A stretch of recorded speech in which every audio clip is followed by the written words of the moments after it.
स्वागत करता हूं सभी को मैं अपने YouTube चैनल केमिस्ट्री एकेडमी में। मेरा नाम श्रवण कुमार है और आज का जो वीडियो होने वाला है एनसीईआरटी 1.4, इससे पहले हम लोगों ने 1.1, 1.2 और 1.3 का वीडियो डाल दिए हैं।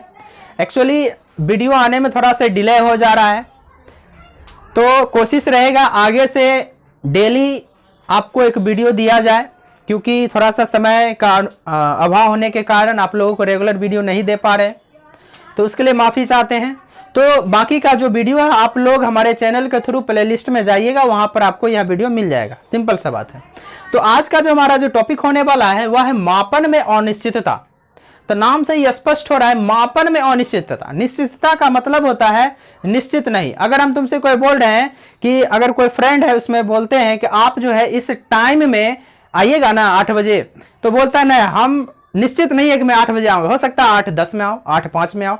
तो उसमें एक फिक्स जो टाइम था वो टाइम पर ना आके कुछ उसमें त्रुटि कर दिया, मतलब कुछ आगे पीछे कर दिया गया, तो इसी को बोला जाता है अनिश्चितता। ठीक है, मतलब निश्चित नहीं, सिंपल सा वर्ड है। लेकिन वह समय की बात था, लेकिन यहां पर अगर हम मापन की बात करेंगे तो वही वर्ड आता है मापन में। जब मापने के बाद अगर कोई त्रुटि आ जाती है, सिंपल सा वर्ड है कि अगर हम किसी चीज को माप रहे हैं, किसी चीज को क्या, फिजिकल क्वांटिटी को अधिकतर हम मापते हैं।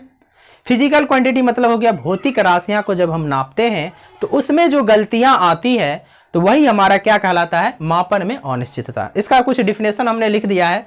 जब किसी भी राशि को मापा जाता है और मापने के बाद निश्चित मान नहीं आता है, अर्थात उसमें कोई त्रुटि आ जाए, तो उसे मापन में अनिश्चितता कहते हैं। बस सिंपल सा वर्ड है। कुछ गलतियां आ जाना, कुछ एरर आ जाना मापने के बाद, उसी को बोलते हैं। इसमें कुछ है नहीं। तो इसमें एक वर्ड आता है आगे जो हमारा इसी में एक अंदर जो टॉपिक होता है 1.41 है, इसमें आता है वैज्ञानिक संकेतन, या इसी को बोला जाता है चर घातांकी संकेत। तो सिंपल सा बात है, तो कोई वैज्ञानिक संकेतन लिखना है, कोई हमारे पास नंबर दे दिया गया है। और इसको क्यों लिखा जाता है, क्योंकि देखो होता क्या है कि अगर कोई नंबर है, बहुत सारे बड़ा नंबर है, जैसे मान लीजिए हमारे पास यहां पर हम क्या करते हैं, क्योंकि हम जानते हैं कि रसायन विज्ञान बस दो ही चीज पर आधारित है, अणु और परमाणु। अणु और परमाणु यही दो वर्ड है, इसी का अध्ययन हम लोग करते हैं रसायन विज्ञान में। इसी के बारे में अब हम जानते हैं कि ये कितना छोटा, बहुत सूक्ष्म। अगर 1 ग्राम 2 ग्राम अगर हम मान ले कोई तत्व ले लेंगे तो उसकी संख्या बहुत ज्यादा होती है ना। तो जैसे मान लो 2 ग्राम, तो कुछ सिंपल सा 2 ग्राम हाइड्रोजन ही ले लेंगे तो कुछ इस तरह से नंबर आते चला जाएगा। ठीक है, तो आप बोलो इस संख्या है और इस संख्या को मान लो कुछ और संख्या से हम गुना करने बैठ जाए, है ना, तो इसमें जो रिजल्ट जो आने वाला है बहुत मतलब बहुत ही समय लगने वाला है, समय कंजस्टेड होगा। और दूसरा नंबर ये होगा, बनाने में थोड़ा सा दिक्कतें होगी, माइंड खराब हो जाएगा, हो छोड़ो कौन बनाएगा इतना। तो इसी चीज को रसायनज्ञ ने इसको उपाय करा कि चलो इसको ऐसा ना रूप लिख के इसको कुछ संकेतन रूप में हम लिखते हैं, जिससे कि गुना करने में भी आसानी हो जाए। तो गुना हो, भाग हो, जोड़ हो, घटा हो, कुछ भी हो, हम लोग आसानी से कर लेते हैं। इसीलिए इसको पढ़ा गया है वैज्ञानिक संकेतन। आप लोग शायद इससे परिचित हो गए, क्योंकि क्लास 7 हो 8 हो, उसमें स्पेशल एक चैप्टर मैथ में दे दिया जाता है वैज्ञानिक संकेतन। नहीं है पता तो आप लोग जाइएगा, घातांक वाला नाम होगा, घातांक चर और घातांक वाला जो चैप्टर होगा उसी में असेंबल होगा। बात समझ में आ रही बात। तो इसमें होता क्या है, तो हम लोग पढ़ रहे हैं वैज्ञानिक संकेतन। तो वैज्ञानिक संकेतन क्या होता है, तो इसको बोलते हैं कि अगर कोई वैज्ञानिक संकेतन में अगर कोई नंबर को लिखना है तो एक होना चाहिए n और दूसरा होना चाहिए 10 पर पावर कुछ n, यानी en मतलब होता है नेचुरल नंबर। 1 2 3 4 5 6 7 8 9 तक लिख सकते हैं, या 10 तक। इसको 9 कर लेते हैं, चलो 9 करो या 10 करो, जो भी करना है वही नंबर होता है पूरा, फिर तो वही रिपीट होता है 11 1 1 12 1 2। तो दूसरा होता है 10 पर पावर n। n का मतलब -1 भी हो सकता है, यानी कि यहां पर लिखा हुआ है कि n का मतलब 10 का घात होता है प्लस पॉजिटिव से लेके नेगेटिव, या तो पॉजिटिव भी हो सकता है, नेगेटिव घात नेगेटिव भी हो सकता है, यानी यहां पर माइनस भी हो सकता है, प्लस भी हो सकता है। जैसे एग्जांपल लेते हैं 1.6 गुना 10 पर पावर -19, तो देखो निगेटिव हो गया। तो ये निगेटिव का वैल्यू होता है, इस रूप से आप परिचित है। और n का मतलब संख्या हो गया 1 से लेकर 9 तक। तो ये बात समझ में आ रही। वैज्ञानिक संकेतन हम क्या करने वाले हैं, तो हमारे पास मान लो एक एग्जांपल हम लेते हैं, हमारे पास ये नंबर है, इसको वैज्ञानिक रूप में लिखना है तो कैसे लिखिएगा। तो हमारे पास जो नंबर है ध्यान से देखना 40400, तो इसको वैज्ञानिक संकेत में हम क्या करते हैं, एक अंक के बाद कुछ छेड़खानी करते हैं, मतलब 4.04, उसके बाद हम इसको 10 पर पावर 2 लिख सकते हैं। कैसे लिखेंगे, इसी रूप में लिखना है। तो लिखने के लिए हमको क्या करना होगा, ध्यान देना। तो मतलब दशमलव जो है एक डिजिट के बाद पढ़ना चाहिए था। सिंपल सा बात है, हम क्या करेंगे, देखो अगर हमें ये नंबर हमारे पास है, सिंपल सा बात है, एकदम बेसिक सा हम बताने वाले हैं। ये हमारे पास नंबर है, इसको हमें क्या करना है, पॉइंट लगाना है। तो पॉइंट लगाने के बाद देखो 1 2 3 4 अंक के बाद पॉइंट लगाएंगे।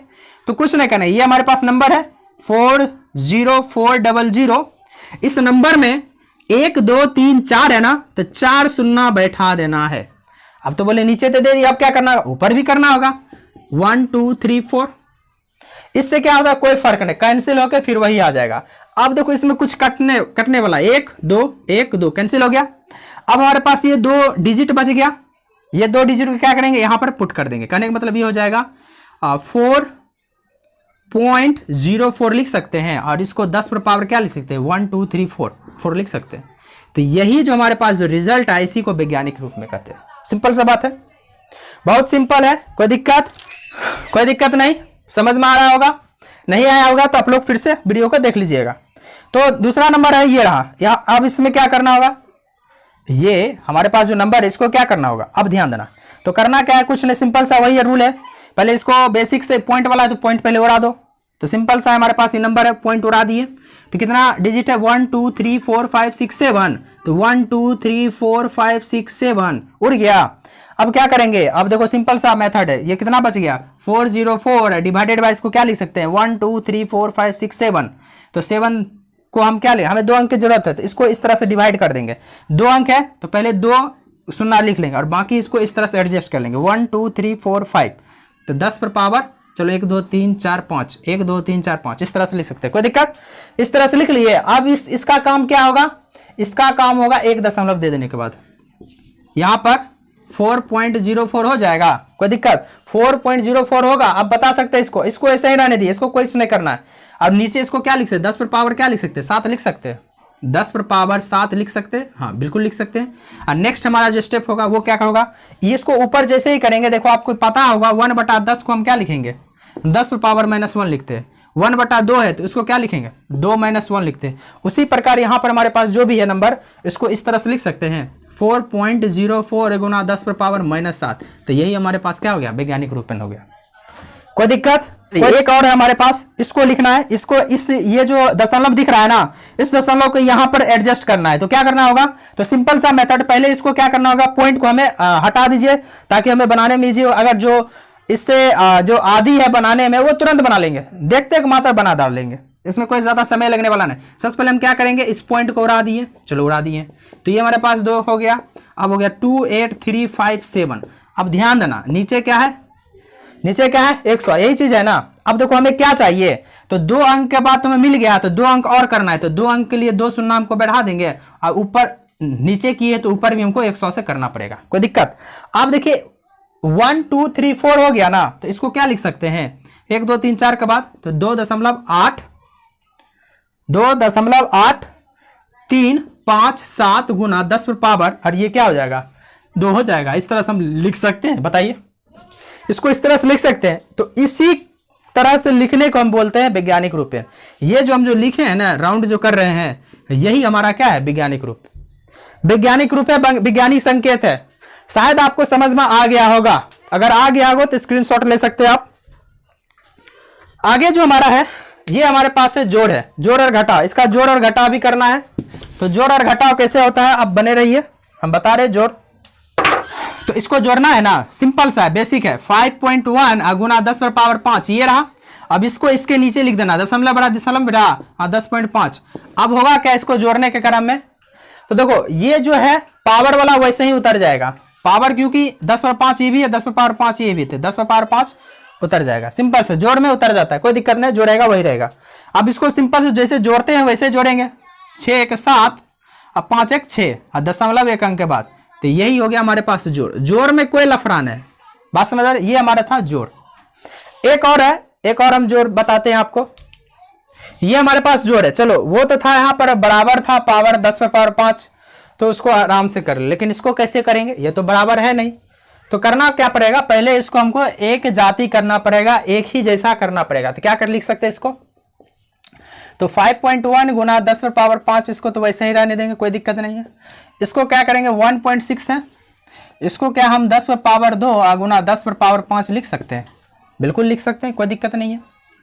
अब इसको क्या करना पड़ेगा, ध्यान देना, इसका मतलब क्या होता है, सिंपल से एक एक स्टेप हम बता रहे हैं, कोई दिक्कत नहीं है, एकदम बेसिक है, ठीक है। ध्यान देने वाली बात, ये एकदम बेसिक सा है। देखो 1.6 है और इसको हम क्या लिख सकते हैं, 100 लिख सकते हैं और 10 पे पावर 5 पॉइंट उड़ा, वही मेथड सिंपल सा बेसिक वाला, ठीक है। अब करना क्या होगा, सिंपल सा, ये जो हमारे पास है, ध्यान देना, ये क्या हो जाएगा अगला स्टेप में, 5.1 गुना 10 पे पावर 5, कुछ है नहीं, आप एक लाइन में भी कर सकते हैं।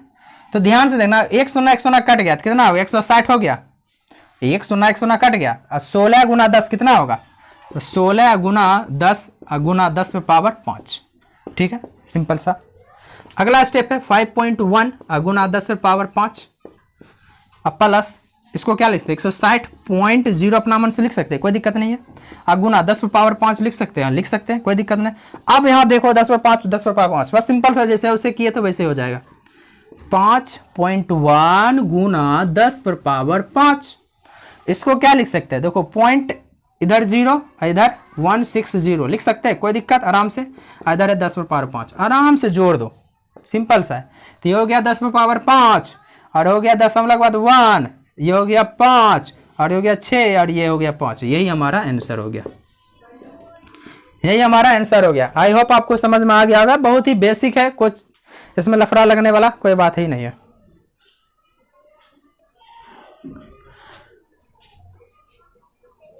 अब चलिए इसको देख लेते हैं थोड़ा सा। माइनस वाला एक क्वेश्चन हमारे पास है, घटाव कैसे करेंगे। तो घटाव करने के लिए बहुत ही बेसिक है। तो हमारे पास जो ये दिया हुआ है, यह 2.5 गुना 10 पे पावर -2, जैसे यहां पर था ना, एक करना है पावर सेम करना है 10 का पावर, तो इसको भी सेम करना होगा। तो यहां पर देखो, यहां पर क्या है, -3 है, तो इसको हम क्या लिख सकते हैं, इसको अगर एक घटाएंगे तो हम क्या लिख सकते हैं, सिंपल सा बात है। तो ये हो जाएगा 4.8 है और गुना, इसको हम, इसका मतलब क्या हुआ, एक घटाना है, यानी कि हमें 10 पावर 2 हो गया, और एक को जो है वापस नीचे रख दिए, कोई दिक्कत, कोई दिक्कत, यहां पर कोई दिक्कत नहीं। अब क्या होगा, ये 0 इससे भागा लग जाएगा, सिंपल सा, इसको लिख सकते हैं, ये ऊपर जाएगा -3, स्वाभाविक बात से हो जाएगा। अब देखो 2.5 है गुना 10 पे पावर -2 है, कोई दिक्कत, कोई दिक्कत नहीं। और यहां पर देखो, ये इसको जैसे यहां पर आएगा तो ये एक पॉइंट इधर हो जाएगा, यानी 0.48 हो जाएगा, होगा, और गुना 10 पे पावर -2 होगा, एकदम सिंपल सा है।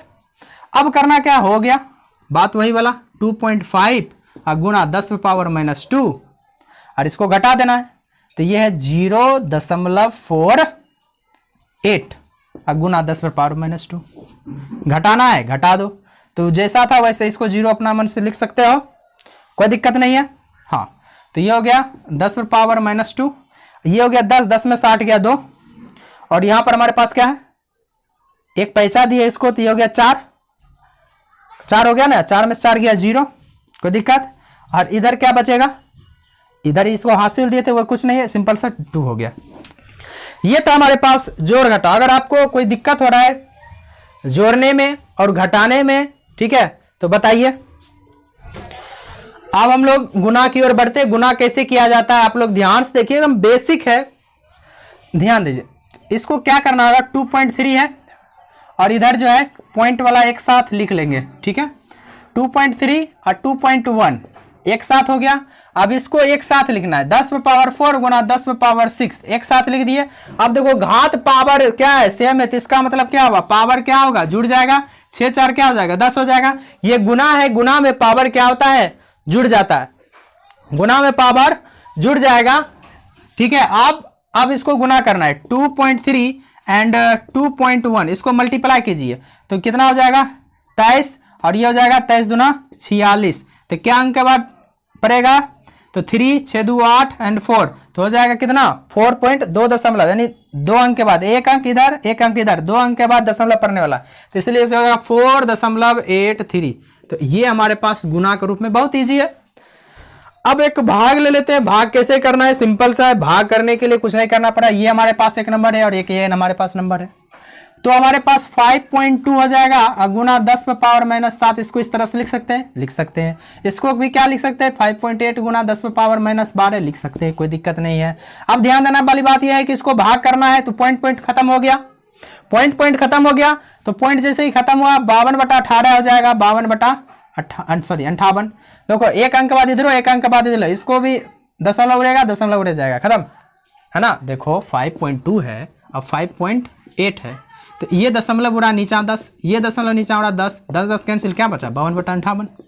यही है ना, एकदम बेसिक है, बेसिक से एकदम बेसिक है। अब ध्यान देना इसको क्या लिखना है तो देखो 10 पे पावर क्या हो जाएगा, ये ऊपर जाएगा, ऊपर क्या होता है घट जाता है तो -7 और ये है माइनस और ये -12। कोई दिक्कत नहीं होना चाहिए।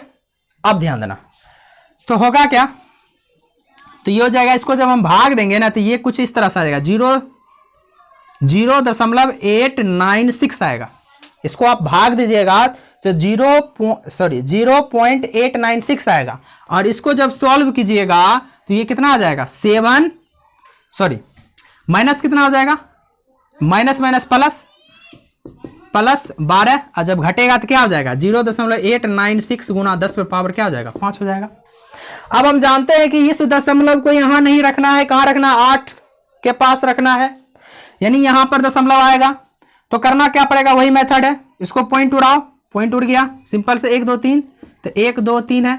हमें कितना चाहिए 0 1 2 ही 0 चाहिए तो सिंपल सा बात है, तो जो 2 रख लेंगे यानी 1 इसको इस तरह से लिख लेंगे, ठीक है, सिंपल सा बात है। अब ध्यान देना ये दोनों कहां पर एडजस्ट हो जाएगा 8.96 गुना, और देखो ये 1 और ये 1 क्या हो जाएगा कैंसिल हो जाएगा, 5 को है तो नीचा है ऊपर कट जाएगा तो क्या हो जाएगा 10 पे पावर 4 हो जाएगा। तो यही हमारा इस क्वेश्चन का आंसर है। तो ये था जोड़ और घटा संकेतन वैज्ञानिक रूप में लिखने के लिए, वैज्ञानिक संकेत में लिखने के लिए शायद आपको जोड़ घटा गुना आ गया होगा, इसी को कहते हैं वैज्ञानिक संकेत। हमारा जो टॉपिक है 1.42 वो है सार्थक अंक। तो सार्थक अंक को इंग्लिश में बोलते हैं सिग्निफिकेंट फिगर्स बोला जाता है और ये एनसीईआरटी में है और क्वेश्चन भी है इससे रिलेटेड। तो इसको जानने से पहले हम इसको नियम को जानते हैं एक्चुअली होता है क्या है।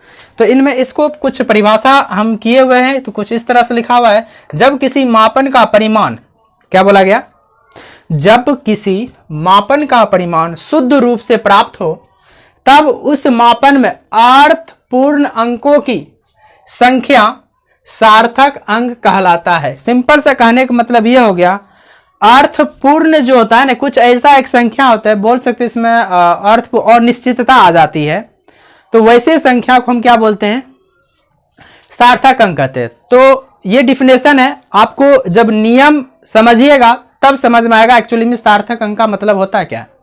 तो इनमें से पहला जो नियम हमारे पास बना हुआ है तो ये लिखा हुआ है, सार्थक अंकों की संख्या दर्शाने के लिए नियम होता है, आपसे डायरेक्ट कोई संख्या दे देगा और उसमें बोलेगा कि बताइए सार्थक अंकों की संख्या कितनी है, सिंपल। अब ध्यान देना नियम नंबर फर्स्ट है और ये बहुत ही ईजी है, इसमें कुछ है नहीं। तो पहला नियम है वे समस्त अंक जिसमें शून्य नहीं है सार्थक अंक है। कहने का मतलब ये रूल जो है ना वो 0 के लिए बना है, क्योंकि 0 किसी को हीरो बनने देता नहीं है, सिंपल सा फंडा है। तो इसीलिए 0 नहीं है तो मजा है, 0 आ गया तो सजा है, सिंपल सा बात है। तो एक तरह से मान सकते हैं ये 0 के लिए ही यह नियम बनाया गया है। तो समस्त अंक जिसमें शून्य नहीं है सार्थक अंक कहलाते, जैसे 44.3 इसमें 0 है नहीं है, तो इसलिए इसका सार्थक अंक बस 1 2 3, तो ये हो गया सार्थक अंक। तो मान लो अगर कोई ऐसा भी संख्या लिखा हुआ है तो इसका सार्थक अंक कितना 5 और 3, तो इसका सार्थक अंक 3, इसमें कोई 0 नहीं है ना कुछ है, तो इस वजह से इसका भी सार्थक अंक 3 हो जाएगा। जितना अंक हो, 3 हो 4 हो 5 हो 6 हो, जो अंक होगा उतना हमारा सार्थक अंक हो जाएगा। उसी प्रकार जो है 5.243 है, तो इसका मतलब हो गया सार्थक अंक 4 है, जीरो है ही नहीं। तो आई थिंक पहला नियम समझ में आ गया होगा, सिंपल सा फंडा है, जीरो नहीं है तो उसमें कोई लफड़ा नहीं है, और जितना है अंक उतना ही हमारा सार्थक अंक है, सिंपल सा बात है। दूसरा, यदि शून्य में दो अंकों के मध्य स्थित हो, अगर बात किया जाए यदि शून्य दो अंकों के मध्य स्थित हो तो यह सार्थक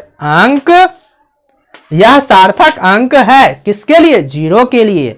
अगर जीरो बीच में आ गया, मान लो इधर से कोई और है, इधर से कोई और है, अगर जीरो बीच में आ गया तो उसका वैल्यू है। सिंपल से हम बात करते हैं, अगर सिंपल से कोई वर्ड भी लिखते हैं, जैसे मान लो 504 तो ये 504 हो गया। अगर इसी को जीरो आगे लिख देते तो ये क्या, इसका कोई वैल्यू नहीं है। वही नियम बोल रहा है इसका कि यदि शून्य दो अंकों मध्य स्थित हो तब यह सार्थक अंक है। हाँ, हम समझ रहे हैं सार्थक अंक है, ठीक है। तो देखो 6.01 सार्थक अंकों की संख्या कितना आ जाएगा? 1 2 3 हो जाएगा। उसी प्रकार 6.001 इसमें भी सार्थक अंकों की संख्या 4 हो गया। तो आई थिंक आपको यह समझ में आ रहा होगा, ठीक है। तो पहला नियम समझ में आया, दूसरा नियम भी समझ में आ गया होगा, बस कुछ नहीं लफड़ा, बीच में है जीरो तो सार्थक अंक होगा, सिंपल सी बात है। रूल नंबर 3 बोला जाता है कि वह शून्य जो अशून्य अंक के बाईं तरफ हो। बाईं तरफ जैसे मान लो यहां पर हमने कुछ अंक लिखा, जैसे मान लो हमने लिखा 0.54, ठीक है, सिंपल सी बात है 0.54। तो हमने क्या बोला, तो ये जीरो किधर है? इस साइड लिखा हुआ, इसको बोलते हैं बाईं तरफ। क्या, कौन सा तरफ? बाईं तरफ। वही चीज बोल रहा है कि वह शून्य जो अशून्य मतलब जीरो अंक के बाईं तरफ लिखा जाता है तो सार्थक अंक नहीं है। तो बोला गया अगर तुम पहले आ गए, चाहे दशमलव कुछ और, तुमको सार्थक नहीं लेंगे। अगर तुम पहले आ जाते हो तो तुमको सार्थक लेने का कोई वैल्यू नहीं रहेगा, ठीक है। चाहे वो दशमलव में लिखो या वैसे लिखो, तुम्हारा कोई वैल्यू नहीं, ठीक है। वही चीज है। तो इसमें देखो अगर हम जीरो पहले आ गया ना, जीरो पहले आ गया तो इसलिए 0.523 में तो जीरो को छोड़ देंगे और 1 2 3, तो इसलिए सार्थक अंकों की संख्या 3 हो जाएगा। उसी प्रकार अगला हमारा है 0.002, इसलिए आगे जितना भी चाहे दशमलव लगा हो या कुछ भी लगा हो, तो अगर आगे हमारे पास जीरो आएगा तो वह जो है सार्थक अंक नहीं कहलाएगा। इसलिए इसमें है 0.002 में सार्थक अंक संख्या 1 हो जाएगा। कोई दिक्कत? रूल नंबर 3 समझ में आया? बहुत इजी है, कोई दिक्कत वाली बात नहीं है, बहुत इजी, बहुत। नियम नंबर 4 देखो, बहुत ही सिंपल कह रहा है कि समस्त, एक तरह से नियम नंबर 4 और नियम नंबर 6 दोनों सेम है, बस लिख दिया, चाहे आप इसको याद कीजिए, उसकी कोई दिक्कत नहीं है। देखो नियम नंबर 4 कह रहा है समस्त शून्य जो दशमलव बिंदु के दाहिने तरफ हो। अब देखो अब जीरो पलट जाएगा, अभी यहां ना होकर बोलेगा हम उधर जाना चाहेंगे, तो लो इधर आ गया, ठीक है। चलो इसको हम इधर लिख दिए, इधर, तो ये दाईं तरफ हो गया, इधर हो गया दाईं तरफ, दिख रहा है ना। ये जीरो हमने दाईं तरफ कर दिया, तो समस्त शून्य जो दशमलव बिंदु के दाहिनी तरफ आते हैं सार्थक अंक है। सार्थक अंक है, दशमलव के बाद अगर जीरो आता है, सिंपल। समस्त शून्य जो दशमलव बिंदु के दाहिने ओर आता है, बिंदु के दाहिने ओर आता है, दशमलव लगना होना चाहिए, ये पॉइंट जरूर डिनोट करो। अगर दशमलव है तो वही चीज बोल रहा है, दशमलव आते हैं तो सार्थक अंक है। वे मापक उपकरण की शुद्धता को प्रदर्शित करते हैं। सिंपल सा बात है, छोटा से जो छोटा होता है ना, जैसे इसमें 3 चीज हम लिया गया, मीटर, वर्नियर कैलिपर्स और स्क्रू गेज, ये 3 उपकरण है जो कि हम लंबाई को नापते हैं। तो उसमें क्या होता है, चलो मीटर में थोड़ा सा बड़ा बड़ा रहता है, जैसे मीटर हो गया सेंटीमीटर वाला होता है ना, स्केल जैसे हो गया। तो स्केल में जो होता है तो इसका जो डिस्टेंस होता है थोड़ा सा ज्यादा होता है, लेकिन अगर वर्नियर कैलिपर्स ले तो कुछ इस तरह से बना रहता है, उसमें एक एक अंक जो है उससे भी छोटा को नापा जाता है, स्क्रू गेज। सिंपल से बात है, ये छोटा हो गया, इससे बड़ा ये, इससे बड़ा ये, मीटर बड़ा होता है, स्केल हुआ मापने वाला, इससे छोटा ये हुआ, इससे छोटा ये हुआ। अगर हमारे पास इसमें 11.0 आ रहा है, मान लो इसमें जो हम मीटर में कोई चीज डिस्टेंस को नापे हैं उसका हमारे पास आ रहा है 11.0, सिंपल से बात है। देखो दशमलव लग गया, इसलिए सार्थक अंक की संख्या 1 2 3, जीरो को भी ऐड करना है, जीरो को भी ऐड करना है, इसलिए सार्थक अंकों की संख्या 3 हो गया। वर्नियर कैलिपर्स में मान लो वही अंक हमारे पास 11.00 आ गया, तो इसमें सार्थक अंकों की संख्या 11.00 हो गया, सार्थक अंक 4 हो गया। स्क्रू गेज में ले तो 11.000, इसमें सबको गिन डालो 1 2 3 4 5, तो ये हो गया 5 हो गया, ठीक है। सिंपल सा, ये सिंपल सा फंडा है, इसको जानने से पहले हम इसको भी देख लेते हैं, ठीक है। रूल नंबर 6, रूल नंबर 6 देखो, रूल नंबर 6 क्या कह रहा है कि सिरे पर उपस्थित शून्य को सार्थक अंक नहीं माना जाएगा यदि दशमलव बिंदु नहीं है। अगर दशमलव बिंदु नहीं है तो वही सिंपल बात है, अगर दशमलव बिंदु आ गया अगर दशमलव बिंदु आ गया, दशमलव बिंदु के बाद 0 आता है तो वह सार्थक अंक कहलाएगा। अगर 0 है, जैसे मान लो हमारे पास 1000 है, तो देखो इसके बाद कहीं पर दशमलव है, कहीं पर दशमलव है, कहीं पर दशमलव नहीं है, इसका मतलब सार्थक अंक कितना? तो सार्थक अंक बस 1 हो जाएगा, बस 1, ओनली 1, सार्थक अंक 1। अगर मान लो इसमें सिर्फ बिंदु भी दे देना तो इसका सार्थक अंक बढ़ जाएगा 3। देखो दशमलव का कितना वैल्यू है, यहां पर दशमलव का कितना वैल्यू है ना? इस 3 को वैल्यू कर देगा सार्थक अंक में, इसको भी सार्थक कर देगा। अगर दशमलव रहेगा तब तो सार्थक नहीं है, दशमलव नहीं है, तो दशमलव का बहुत महत्व यहां पर रहा है। तो उसी प्रकार देखो यहां पर दशमलव दिए ना, तो यहां पर देखो सार्थक अंक 1 है, 500, 500 में दशमलव नहीं दिया हुआ, इसलिए यह सार्थक अंक नहीं है। अगर 500 में दशमलव दे दिए तो ये सार्थक अंक हो गया, सार्थक अंक संगति। उसी प्रकार 500.0 दे दिए तो दशमलव के बाद जो 0 है उसको भी ऐड कर देते हैं सार्थक अंक में, 1 2 3 4, तो ये हो गया 4। अब एक और आता है, ये है रूल नंबर 5 जो कि वैज्ञानिक संकेत से आधारित है। तो अगर वैज्ञानिक कोई नंबर है, जैसे हमारे पास अभी हम तुरंत ले लेते हैं वैज्ञानिक नंबर है हमारे पास, मान लो हमारे पास 1.60 गुना 10 पे पावर -5, सिंपल सा छोटा सा, ये वैज्ञानिक रूप है, हम जान रहे वैज्ञानिक संकेतन में लिखा हुआ है, वैज्ञानिक संकेतन में ये लिखा हुआ है, किस रूप में लिखा हुआ है? वैज्ञानिक संकेतन में। तो वैज्ञानिक संकेतन में लिखा हुआ है, तो यहां पर जो ये जो n है ना, इसको n हम माने हैं n, इसी को सिर्फ सार्थक अंक माना जाता है। ये जो इधर 10 पे पावर कुछ भी, हमको उससे कोई लेना देना नहीं, हमें इससे कोई लेना देना नहीं। इधर देखेंगे कितना अंक है, 1 2 3, तो इसमें सार्थक अंक कितना, हाँ, लेकिन सारा का सारा रूल फिर उसी तरह फॉलो होगा। जैसे अगर मान लो अगर इसी को हमको इस तरह से लिख दे 500 गुना 10 पे पावर -3, तो इसमें सार्थक अंकों की संख्या कितना? तो देखो दशमलव के बाद क्या है, 500, 5 के बाद कोई दशमलव नहीं है, इसलिए सार्थक अंक संख्या 1 हो गया, इसका सार्थक अंकों की संख्या 1। अगर मान लो यहीं पर हम लिख देते हैं 5.00, तो इसका सार्थक अंकों की संख्या 3, सार्थक अंकों की संख्या 3। बस रूल वही सब फॉलो करेगा। बात समझ में आ रही है? यही था हमारा सार्थक अंक।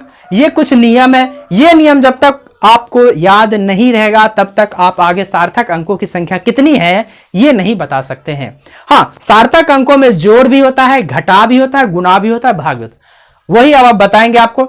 ये कुछ भी ना, एकदम सिंपल सा था, एकदम इजी है। चलिए नेक्स्ट जो हमारा टॉपिक है वह है असार्थक अंकों को हटाना। ये सिंपल सा है, 5-6 क्लास से ही हम लोग पढ़ते आ रहे हैं, बस उसी को एक बार देख लेते हैं। इसमें कोई बड़ा चीज है नहीं, जिसको बोलते हैं राउंडिंग ऑफ, मतलब लास्ट वाला डिजिट को कैसे हटाया जाता है, इसमें हम जानेंगे। तो इसके लिए 3 नियम है, तो तीनों नियम को हम ध्यान से देखेंगे और क्या है एक एक नियम को समझने की कोशिश करते हैं। अंतिम अंक यानी कि लास्ट डिजिट यदि 5 से बड़ी हो तो उसे हटाने पर पहले वाले अंक में 1 जोड़ देते हैं। सिंपल सा हमारे पास एक एग्जांपल दिया हुआ है, जैसे यही एग्जांपल है। मान लो हमारे पास 527.278 है। देखो पहला नंबर हम देखते हैं अंतिम अंक, तो अंतिम अंक क्या है, 8 है। तो यहां बोला गया अगर ये अंतिम अंक 5 से बड़ी हो, क्या चीज से बड़ी हो, 5 से, देखो 5 से बड़ा है, तो क्या करते हैं, इससे पहले वाला, ये जो इससे पहले 8 से पहले कौन है, 7 है, इसमें 1 जोड़ देंगे, तो कहने का मतलब 527.28 हो जाएगा इसका रिजल्ट। एक और देख लेते एग्जांपल, मान लो 13.334 एंड 6 है, कोई दिक्कत?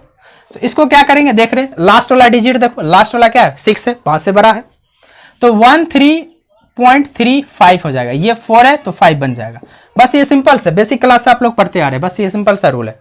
उसी प्रकार अंतिम अंक यदि 5 से छोटी हो तो उसे हटाने पर पहले अंक में कोई बदलाव यानी कोई चेंजेस नहीं करेंगे, कोई चेंज नहीं करना है, सिंपल सा। मान लो हमारे पास 583 हो, तो लास्ट वाला अंक पहले देखो, तो लास्ट अंक क्या है, 3 है, तो 3 है, तो ये क्या चेंज होगा, नहीं होगा, स्वाभाविक बात बोल रहा है, चेंज नहीं होगा, तो इसलिए इसको 84.58 लिख सकते हैं, कोई दिक्कत नहीं है, ठीक है। मान लो एक और ले लेते हैं, 3.4.21 ले लेते हैं, ठीक है, सिंपल सा। तो इसको अगर हटाना है तो ये 5 से छोटा है, तो सिंपल से 34.32 यही हमारा आंसर होगा। बस इतना इजी है, लेकिन थोड़ा सा एक इसमें देखना है, ये आप लोग थोड़ा सा नया होगा या जानते होगा तो अच्छी बात है। तो यदि अंतिम अंक 5 हो तो उनके पहले वाले अंक सम हो तो कोई परिवर्तन नहीं होता है, कोई परिवर्तन नहीं होता है। सिंपल सा देखो, यहां पर हमने एग्जांपल लिया तो देखो ये 5 है, 5 से पहले क्या है, 5 से पहले 6 है और 6 कैसा है, सम है। तो अगर ऐसा आ रहा है तो सम में कोई परिवर्तन नहीं होगा, तो जो है वही लिखा जाएगा। इसका एक और एग्जांपल लिख लेते हैं, जैसे मान लो 4.5 4 और 9 ले लेते हैं, ठीक है। सॉरी 9 नहीं होगा, यहाँ 5 होगा क्योंकि हमको 5 अंक लेना है ना, 5 अंक लेना है। 5 अंक हो तो लास्ट में 5 अंक हो तो 5 अंक है। तो इससे पहले देखो क्या है, इससे पहले ये 4 क्या है, सम है। इससे पहले ये 4 क्या है, सम है। तो ये बोला कि हमारे जो बगल वाला है वो सम है, तो बोलता है रूल की इसमें कोई परिवर्तन हो, उसको हटा दो, इसको ऐसा आंसर लिखो 4.54, यही हमारा आंसर हो गया, ठीक है। अगर विषम हो तो एक जोड़ देंगे, सिंपल सा देखो 5 7.335 है, तो यहां पर लास्ट वाला हम देखो 5 से पहले क्या है, विषम है, 3 है, तो 3 4 में बदल जाएगा, ठीक है। एक और एग्जांपल ले लेते हैं, तो देखो 5, चलो एक और ले लेते हैं 4.39 और 5 ले लेते हैं, ठीक है। तो इसको अगर बदलना है तो क्या करेंगे, 4 दशमलव, देखो इससे ये अंक जो है ये विषम है, ये क्या है, एक विषम संख्या है, विषम संख्या। तो इसलिए विषम होने के कारण जो है ये क्या चीज बदल जाएगा, 9 के बाद क्या आएगा, 10, 9 के बाद क्या आता है, 10। तो इसलिए इसको 4 दशमलव, इसको एक जोड़ते ही ये क्या 9 1 10 हो जाएगा, ये 4 हो जाएगा, इतना आंसर हो जाएगा, सिंपल सा बात है। ये था हमारे पास राउंडिंग ऑफ, समझ में आया। चलिए अब हम सार्थक अंक को जोड़ेंगे, घटा है सार्थक अंकों से संबंधित गणना है, इसको जोड़ घटा गुना भाग कैसे करेंगे, एकदम सिंपल सा है, कुछ इसमें लोचा है नहीं। जैसे हमारे पास ये क्वेश्चन है, तो इसमें क्या देखा जाता है, इसमें जो दशमलव के बाद जोड़ और घटा के लिए एक है, जोड़ और घटा इन दोनों के लिए नियम एक है, दशमलव के बाद अंकों की संख्या देखा जाता है, अंकों की संख्या, दशमलव के बाद अंकों की संख्या को देखा जाता है। तो देखो इसमें है दशमलव बाद 2 अंक है, दशमलव बाद 1 अंक है, दशमलव बाद 2 4 है। तो हमारे पास जो दशमलव का बाद कितना है, दशमलव के बाद 1 अंक है, कितना अंक है, 1 अंक है। इसलिए इसका आंसर भी जो है ना दशमलव के बाद 1 अंक ही आएगा। बात समझ में आ रही बात, दशमलव के बाद 1 अंक। तो इसके लिए बस इतना ही रूल है, जोड़ और घटा के लिए दशमलव के बाद कितना अंक है, दशमलव के बाद अगर 1 अंक है तो 1 ही अंक है, दशमलव के बाद 2 अंक है, मतलब सबसे मिनिमम लेते हैं, कम से कम, ठीक है। जोड़ घटा में कम से कम लेते हैं, तो ये इसमें 1 अंक है, इसमें 2 अंक है, इसमें 3 अंक, तो इसको जोड़ दो। तो सिंपल सा है, इसको जोड़ेंगे कैसे, हाँ 4, इसको 0 कर लेते हैं, चलो हटाओ इसको, 4 और 2 6 हुआ, 5 3 8 8 2 10, 10 के 0 हाथ में रहा 1, 6 2 8 8 3 11, 11 1 12, ठीक है। लेकिन हमको आंसर किस चीज में लेना है, तो आंसर जो हमको लेना है ये आंसर 1 ही अंक में लेना है। तो दशमलव के बाद 2 अंक है, तो अब इसको राउंड ऑफ करना है, तो राउंड ऑफ देखो 6 है ना, 5 से बड़ा है, तो इसीलिए 6 है, तो इसके बगल वाला जो है ये क्या बन जाएगा, 12.1, क्या हो जाएगा, 0 0 के बाद 1 हो जाएगा, तो 12.1 हो जाएगा, यही इसका आंसर हो जाएगा। सिंपल सा इतना ही जोड़ है और कुछ नहीं इसमें, ठीक है। ये हमारे पास है सार्थक अंक को कैसे लिखा जाता है, बस सिंपल सा। दूसरा है घटाने में भी, घटाने में भी हम बोले सेम नियम पड़ेगा। इनमें देखो सबसे कम 2 अंक, दशमलव 2 अंक है, ठीक है। दशमलव के बाद 2 अंक है, राइट। तो पहले इसको हम घटा लेंगे, सिंपल से घटा देते हैं। तो ये क्या हो जाएगा 0, ये हो जाएगा 3, 7 में से गया 6, 4 में से गया 3, दशमलव यहाँ पर कितना हो जाएगा, 3 में से 2 गया 1, दशमलव 3 में से 2 गया 1 और 2 में से गया 1, तो ये हमारे पास हो गया 11.3630। लेकिन हमको जो आंसर लिखना है वह 2 दशमलव बाद 2 अंक है ना, तो इस सबको हटाना पड़ेगा। तो आंसर जो होगा 11 दशमलव, इसको हटाइए तो 0 हट गया, ये 3 है, 3 क्या है 5 से छोटा, ये भी हट जाएगा। ये देखो 6 है ना, 5 से बड़ा है, इसके बगल वाला क्या हो जाएगा, ऑटोमेटिक क्या हो जाएगा, हमको 2 ही अंक रखना है ना, तो 2 अंक रखना है, बस यही इसको रहने देते हैं, तो इसके बगल वाला 6 रहेगा, इतना ही रहेगा आंसर 11.36। ठीक है, क्योंकि ये 3 था, अगर 5 से बड़ा रहता है तब ये 7 बनता है। सिंपल सा मेथड। अब आ जाओ, ये जोड़ था ये घटा, लेकिन अब देखो गुना और भाग के लिए नियम है गुना और भाग। तो गुना और भाग के लिए हम देखते हैं सार्थक अंक कितना है, सार्थक अंक कितना है। ठीक है, जो कम होगा उतना ही आंसर में लिखना है। सिंपल सा बात है। तो इसमें पहले हम देख लेते हैं, इसमें सार्थक अंकों की संख्या कितना, सार्थक अंकों की संख्या कितना, तो 1 2 3 4 है, दशमलव देखो इधर के बाद इसको नहीं लेना है। ठीक है, अब इसको ध्यान देना। तो इसमें सार्थक अंकों की संख्या कितना, दशमलव के बाद देखो इधर दशमलव है, तो इधर जो है 2 ही अंक होगा, तो इसमें सार्थक अंकों की संख्या 2 हो गया।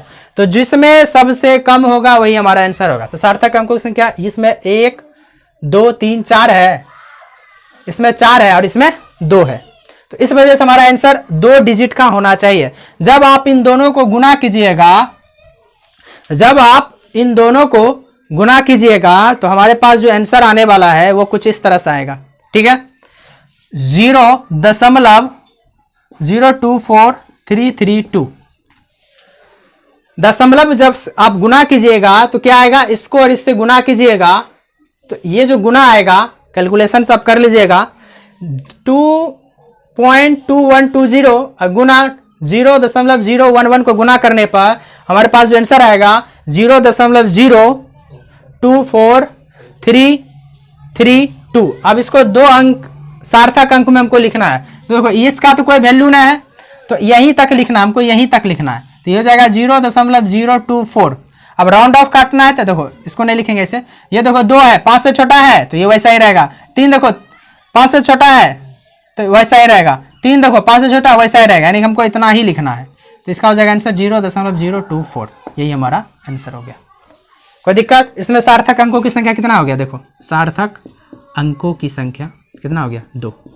सिंपल सा बात है। तो हमने बोला गुना और भाग के रूल सेम है। तो इसमें देखो सार्थक अंकों की संख्या 1 2 3, इसमें 3 है। इसमें देखो 1 2 3 4, इसमें कितना है, 5 है सार्थक अंकों की संख्या। तो इसके लिए कितना, जैसा ये दिख रहा है वैसा ही हमको आंसर भी लाना है। तो जब आप इसको भाग कीजिएगा 11.2211 डिवाइडेड बाय 3.76, इसको जब आप भाग कीजिएगा ना तो आपके पास आंसर आएगा 1.12263 आएगा। क्या आ जाएगा, भाग कर लीजिएगा, भाग करने के बाद 1.12263 आएगा। अब इसको क्या करना, हमको सार्थक अंक कम से कम 3 में है, तो इसी तरह आंसर देना है। तो देखो ये 6 है, पहले इसको हटाओ, 3 है, 5 से क्या है, छोटा है, तो ये वैसा ही रहेगा। 6 देखो 6 क्या है, 5 से बड़ा, ये कितने में बदल जाएगा, 3 में, तो 1.12, ये 3 बदल गया। अब इसको हटाना है, तो देखो ये क्या है, 5 से छोटा है, तो वैसा ही रहेगा। तो इसका आंसर हो जाएगा 1.12, ये हो गया इसका आंसर। ठीक है, 1.12 इसका आंसर होगा। तो ये था हमारे पास बुक से, आप जहां से भी हो वहां से आप क्वेश्चन लीजिए और करने की कोशिश कीजिए, बन जाएगा। एनसीईआरटी में भी पीछे में दिया हुआ है अभ्यास में, वहां से भी बनाइएगा, बन जाएगा, कोई दिक्कत नहीं है। तो ये था हमारे पास आज का जो है 1.4 क्लियर हो चुका है। और नेक्स्ट वीडियो जो हमारे आने वाला है वह है 1.5 एनसीईआरटी जो है उसी को लेकर चलेंगे। तो अगर हमारा वीडियो पसंद आया हो तो प्लीज लाइक करें, शेयर करें और जरूर इस वीडियो को अपने ग्रुप में शेयर कीजिएगा, क्योंकि यहां पर एक एक पॉइंट को एनसीईआरटी बेस्ड पढ़ाया जा रहा है। ठीक है, तो हम लोग फिर एक न्यू वीडियो मिलते हैं, तब तक के लिए अपना ख्याल रखिए। जय हिंद, जय भारत।